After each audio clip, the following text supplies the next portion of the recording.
started.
Feel that like that was like a George Harrison Beatles kind of,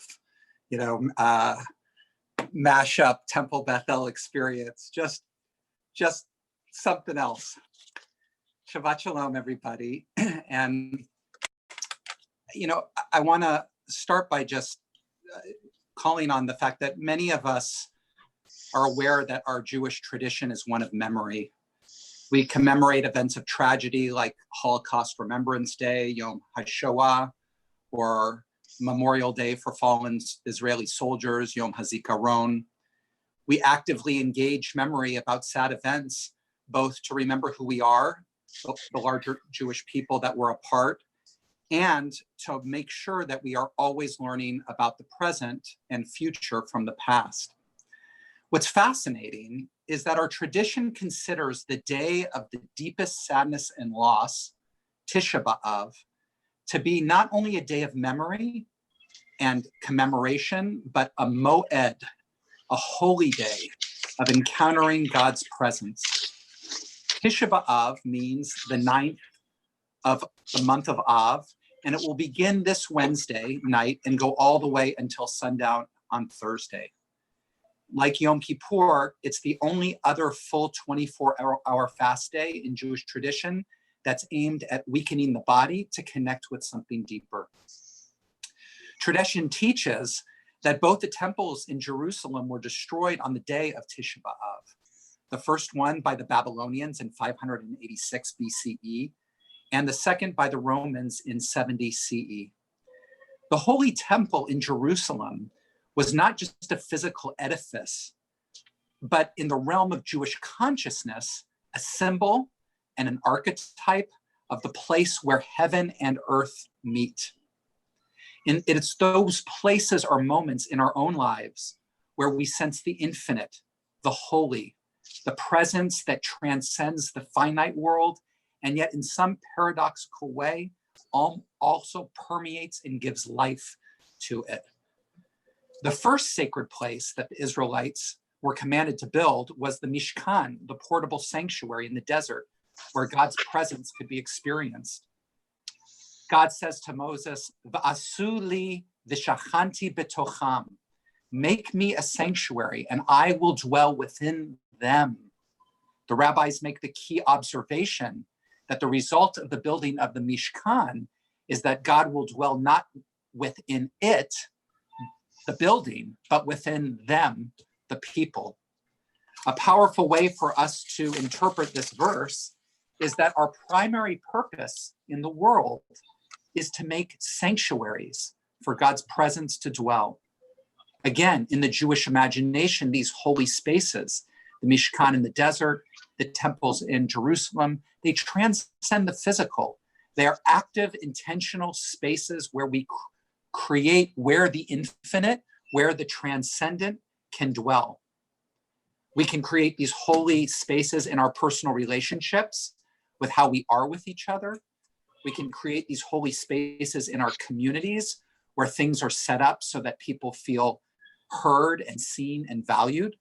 We can create those holy spaces in our society where social and economic systems are designed to affirm the inherent dignity of each person and always allow for opportunity. And yet, at the same time that we're commanded to build, we have to deal with the reality of our capacity to destroy, our connections with each other, with our communities, and ultimately with the Holy One. There's a famous midrash that says that the first big event on Tisha B'Av happened hundreds of years before the temple was even built.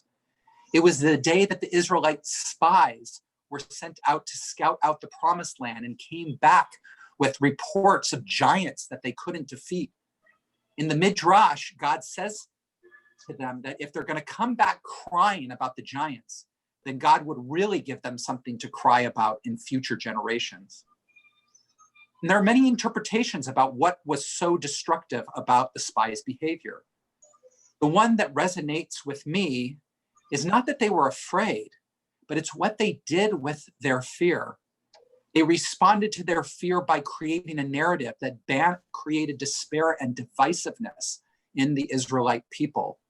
Their narrative banished God from the scene. They believed it, and they wanted others to believe it.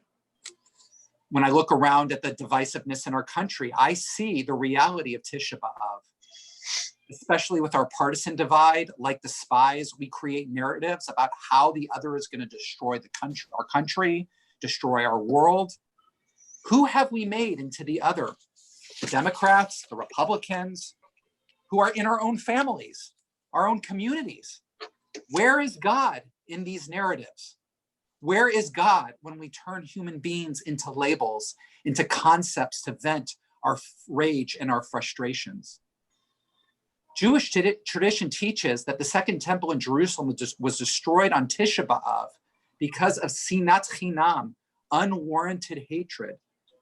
When I listen to the rhetoric that's spouted from every side about the other, rhetoric that if family members, if fellow congregants don't say directly to each other, they forward in articles, opinions, commentaries from the news that they say that they're feeling about that, what they're feeling about the other. They say it in scathing and alienating ways. What is the Torah? What does Jewish tradition do with the reality of destruction, with brokenness? What do we need to have the hope, the inspiration, the energy to be constantly rebuilding instead of falling into despair? What do we need to not throw up our hands in frustration of the suffering and the chaos in the world and retreat into our creature comforts and focus on only ourselves and the ones immediately surrounding us? We need to sanctify the brokenness. We need to let in the possibility that our destruction, that the suffering, as painful as it is, has the seeds of hope and redemption. That it's not an accident that we find ourselves here. The God presence is here with us, inviting us to step forward and radiate God's light in our vision and in our actions. And so Tisha B'Av comes to give us the opportunity not to distract ourselves from the brokenness, from our suffering, but to invite us to plunge into it, to feel it, and to ask ourselves how we can be God's hands and God's comfort to ourselves and to others. The observance of the day is designed to take us through this journey. On Wednesday night, we begin the fast and gather in prayer, poetry, meditation, and the reading of the Book of Lamentations.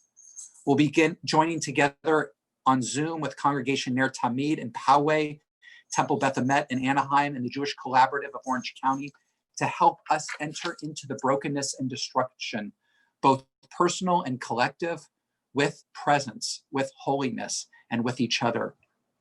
Now, most people stop at the evening observance of Tisha B'Av, but that takes us into darkness with nowhere to go. The next morning, the fast continues with those who want to continue with others in prayer, and they can do so with the Jewish Collaborative of Orange County beginning at 8 a.m. on Thursday. At around 11 a.m., those of us who are fasting begin to feel the effects of the fast, breaking us down, opening our hearts. And then an afternoon service at 5 p.m. with myself and Rabbi Marcia Tilchin will help us identify the seeds of redemption, of hope, of possibility, and of new energy to build out of the rubble. And then before the day closes on Thursday at 7:30 p.m., Temple Beth El is joining with the Religious Action Center, the OC Jewish Coalition of Refugees, and the Jewish Collaborative to hear for a special program to hear firsthand the experience of refugees and asylum seekers during this pandemic within the context of this sacred and holy day. We start on Wednesday night to enter darkness, but then emerge to how we can be God's hands and feet in the world. To conclude, if there's anything we can learn about the stories of the spies, the first Tisha B'Av, is that we need to create a new narrative about what is happening and what is possible. Each one of us needs to create a narrative that lets God in. What story can we share about the other, who the other is, and how they can join us in bringing shared values of love and justice into the world? What narratives can we create that allow us to see the humanness of each other? These are the seeds of redemption that Tisha B'Av invites us to sow. Shabbat Shalom. Shabbat Shalom, Rabbi Kavod, and thank you so much for your words of Torah. Everyone, Shabbat Shalom. please get your Shabbat candles ready and join us for our Shabbat service, which will start right here in just a couple of minutes on Facebook Live, on YouTube Live, or our custom streaming channel. You can remain here, and all of those links are available on our website. We're going to start in just a second.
Shabbat Shalom. Good to see everyone on Facebook. And Hine Matov, Shevet Achim Gam Yachad. How good it is for us to be sitting together again with our rock star Gabriel. He is finished temporarily with Camp Shabbat Services and has agreed to join us again. And we're so glad to have him here. And since I'll be singing less, I'm sure you are glad too. So we are going to continue with the lighting of our Shabbat candles. Hit it. Go for it, Gaby. Yeah, go for it.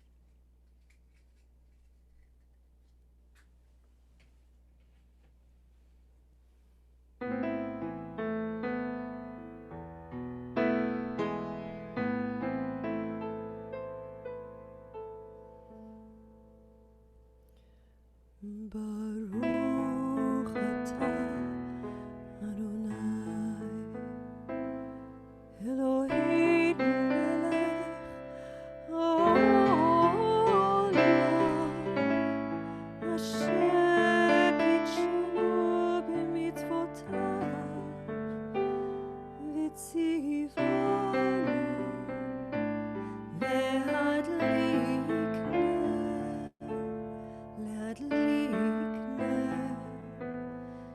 With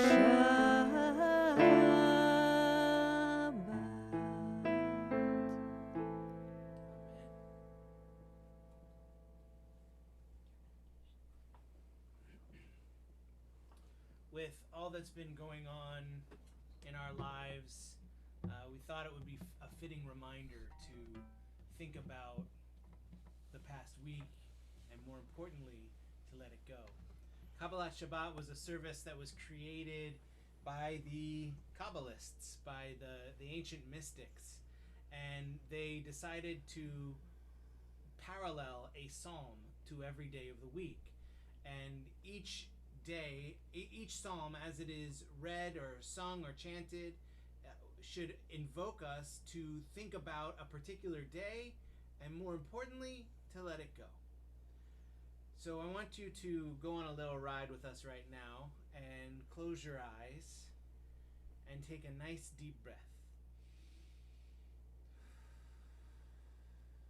In through your nose and out through your mouth. One more.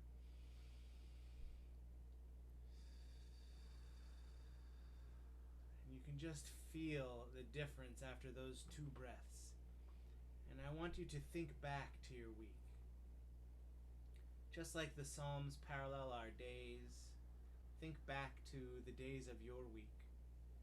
Think about Sunday and what you might have done on Sunday, the first day of the week. And Monday, perhaps you made some phone calls, spoke to people who needed to hear your voice. Think back to Tuesday. Maybe you sent an email or 2. Think to Wednesday. Probably had something delivered. Maybe something you were excited to get. Think to Thursday, just yesterday. Think about something that might have happened to you.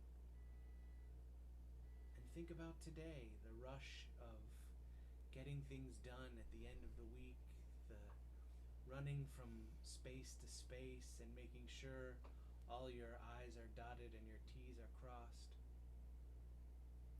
Take a deep breath again.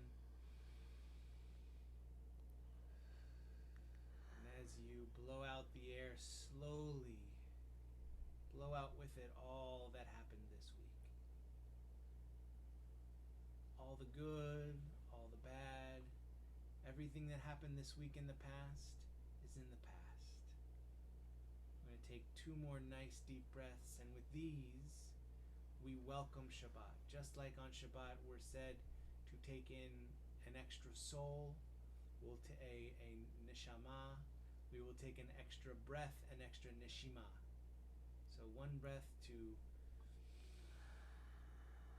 finally let go of everything that's happened this week, and another breath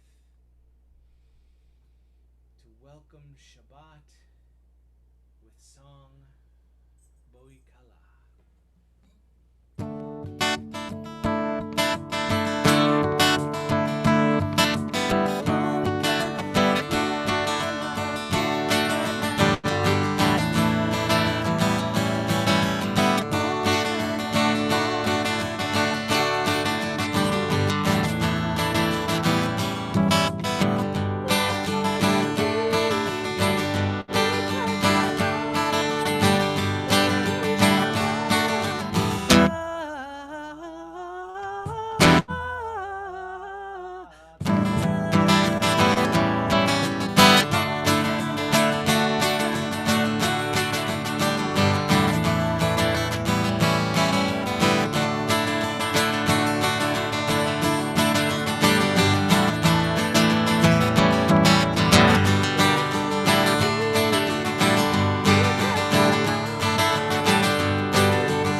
welcome Shabbat with Boi Kala, and we welcome each other with Baruch.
I was originally supposed to see Fish this weekend, and I was supposed to see them once in LA tonight and twice in San Francisco on Saturday and Sunday.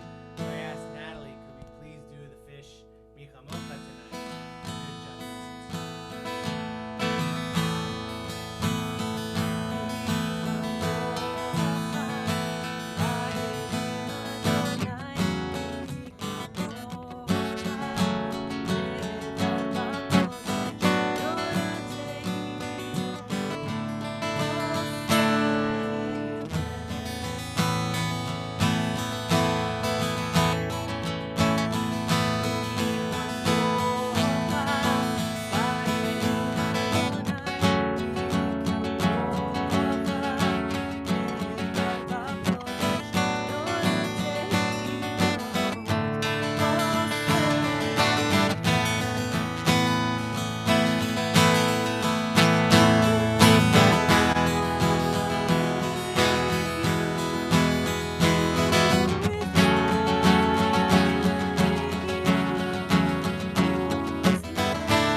אתה אדוני גאל ישראל. I'm going to need to deliver your sermon from here.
כי ששת ימים עשה אדוני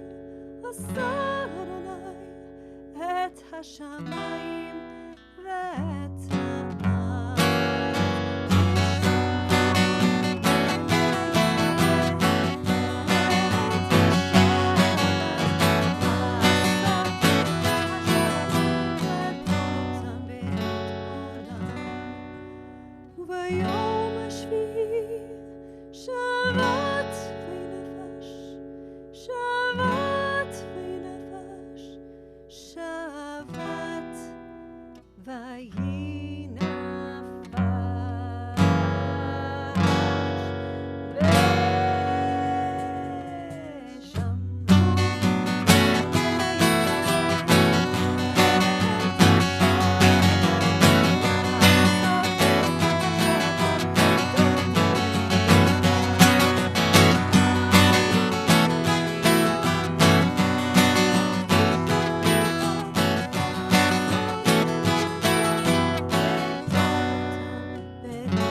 In a world where sometimes intentions are lost and space is filled with noise and wasteful words, we need to work to cut through that which clouds the heart.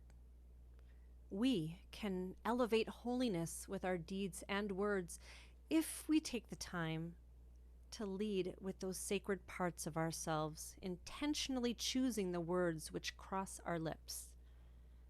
Tonight, we invite you to share your own thoughtfully crafted 6-word blessings. 6 words. 6 words that carry with it your heartfelt blessings for this world. 6 words for this moment. 6 words that speak your truth. 6 words that bring light and wholeness. We invite you to share them in the chat. Hopefully we can share them with one another.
Good health, lasting peace, great love. Shema Yisrael, Adonai Eloheinu, Adonai Echad.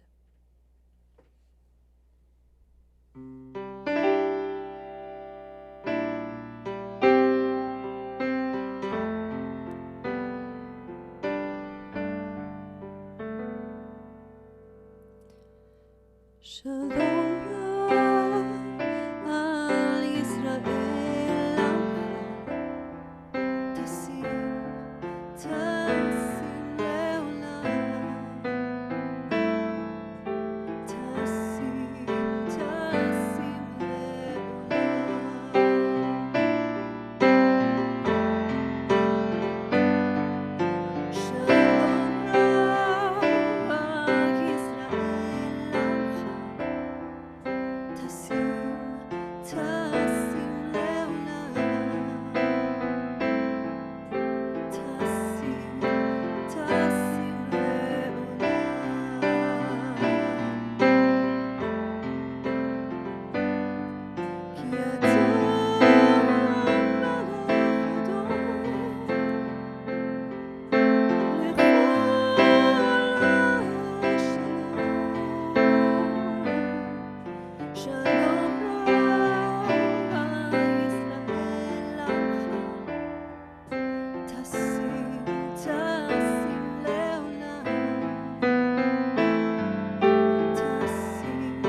In the sacred spaces of our hearts, we hold in prayer all of those in our community, near and far, and those around the world who are in need of healing this Shabbat.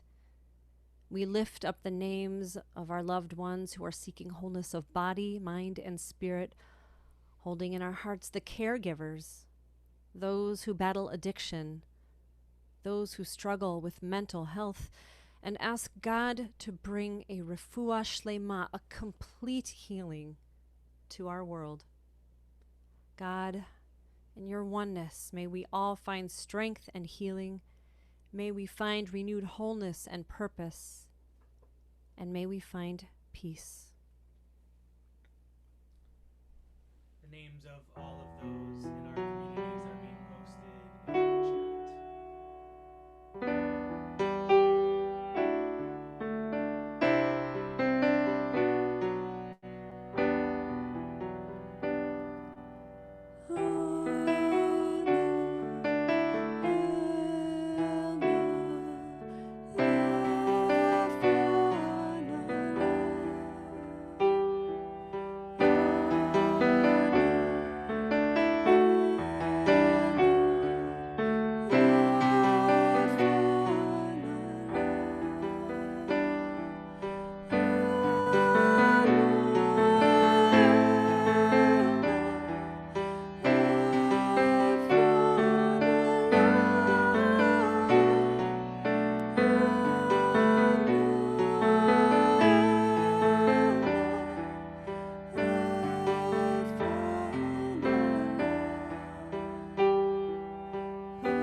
Tonight we start the 5th book of the Torah, Deuteronomy. This is a fascinating book of Torah, mainly for one reason: not much actually happens. There are very few new events, stories, or even laws. It is only at the very end of the book that an event takes place, and that is the death of Moses. The Hebrew word for Deuteronomy is devarim, which means words. Ele hadvarim asher diber Moshe el kol Yisrael. These are the words that Moses spoke to all Israel, is how the book starts. The word we use in English, Deuteronomy, comes from the Greek word deuteronomion, meaning second telling. The vast majority of this final book consists of Moses speaking to the Israelites, recounting their history, their achievements, their battles, and their covenant with God. It is a retelling, a reviewing of the past before taking those first steps to the promised land. What makes Deuteronomy so fascinating is that the book is not told from the point of view of some omniscient narrator. Moses recaps the story, and they are Moses' words. They reflect Moses' perceptions and memories. Moses chooses to leave some things out while emphasizing other things more. Deuteronomy is a retelling, but it is not the retelling. Moses chooses his devarim, his words, carefully, making sure to illustrate his point of view about the previous 40 years of wandering in the desert. A very familiar Indian parable tells of a blind people who are describing what they come across on the road one day as they walk together. One man knows for sure he has bumped into a tree. Another knows that she has her hands on a snake. The third is absolutely positive they've walked by a large fan. Another still feels a rope.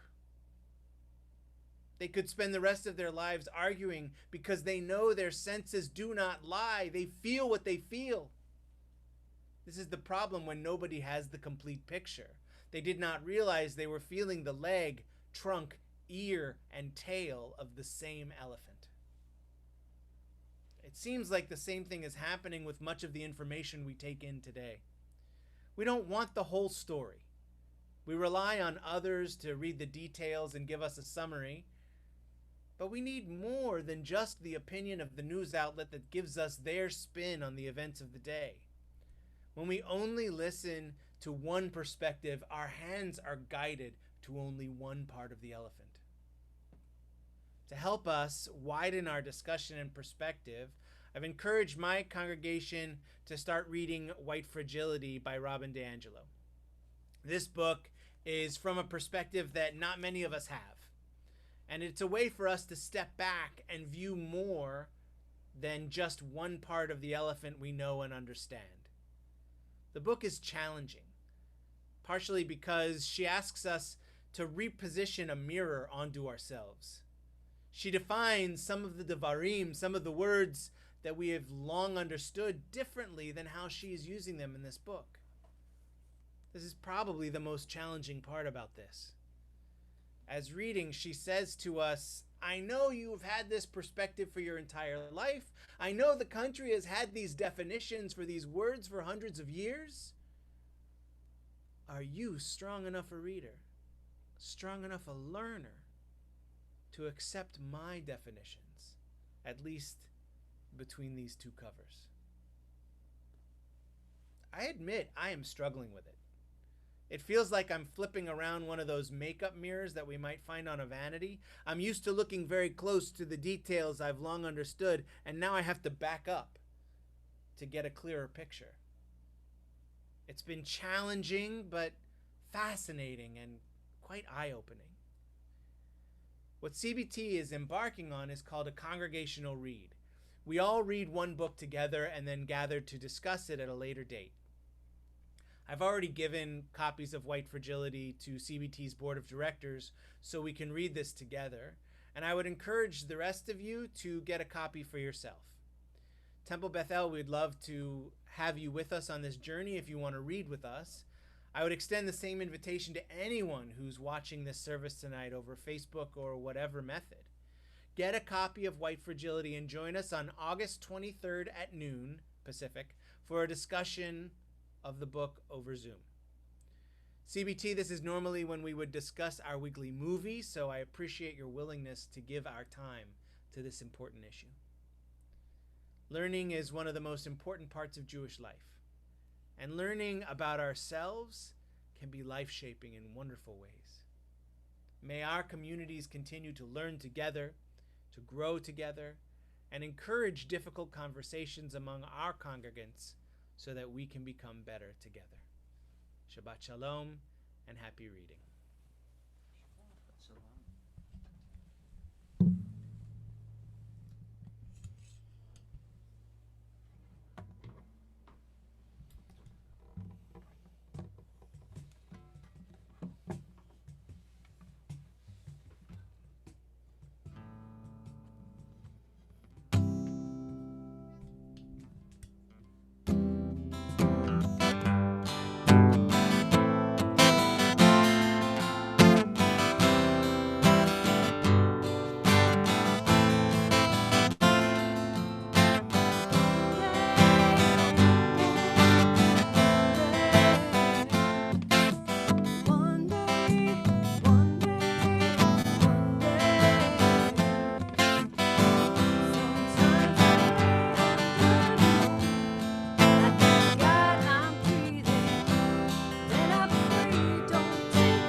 thoughts turn to those who have departed this earth, our own loved ones, those whom our friends and neighbors have lost, and those of every race and nation whose lives have been a blessing to humanity. Our yahrzeit names are being posted in the chat, and from the CBT community, we are remembering in Shloshim, remembering the recent death of Byron Deutsch, Harold Bay Epstein, Tressa Ellis, Gloria Krigo, and Cecile Rames. And from our Temple Beth family, we recall the loved ones whom death has recently taken from us. Pauline, Aline, Michael Richard Rosen, Leslie Brody, Sylvia Belzer, Pearl Rothman. We join together in the words of Mourner's Kaddish as we remember all of our loved ones tonight. Yikadal v'yit kadash shemei rabah ve'alma divrah chirutei ve'amlich malchutei v'chayechon uvyomechon uvchaye dechol beit Yisrael ba'agala uvizman kariv ve'imru amen. Yehi shmei rabah mevarach le'alam ulamei amaya yitbarach v'yishtabach v'yitpa'ar v'yitromam v'yitnaseh v'yithadar v'yit'aleh v'yithalal shemei d'kudsha barichu le'ela min kol birchata v'shirata tushbachata v'nechemata damiran be'alma ve'imru amen. Yehi shlama rabba min shmaya v'chayim aleinu ve'al kol Yisrael ve'imru amen. Oseh shalom bimromav hu ya'aseh shalom aleinu ve'al kol Yisrael ve'al kol yoshvei tevel ve'imru amen. May the one who creates harmony on high bring peace to us, to all Israel, and to all the world. To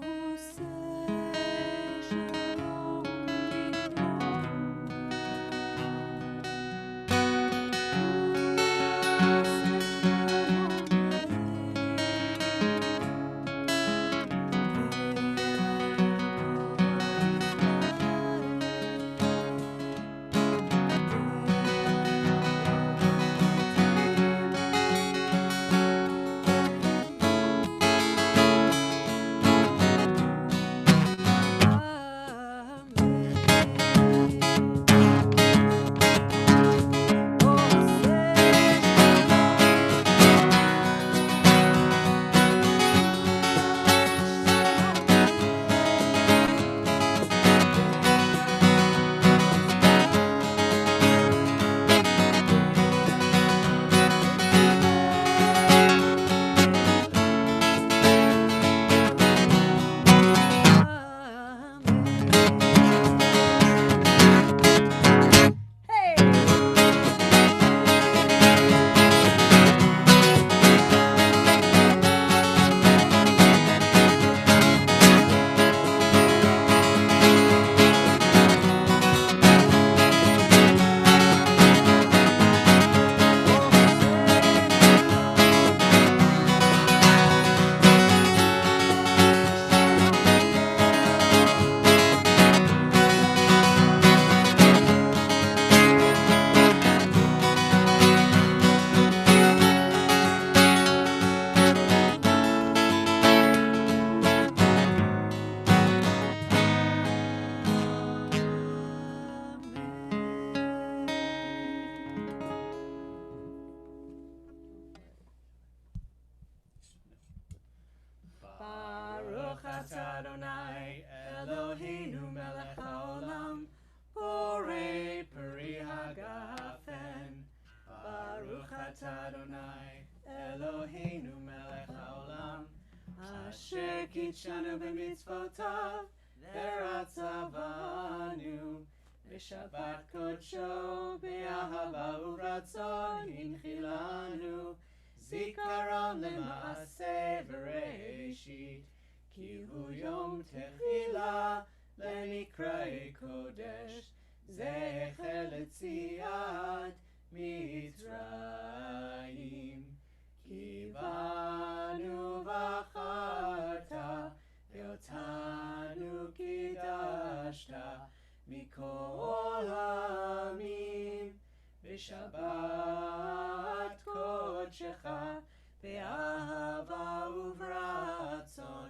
Hilchaltanu, Baruch Atah Adonai, Mekadesh HaShabbat L'chaim.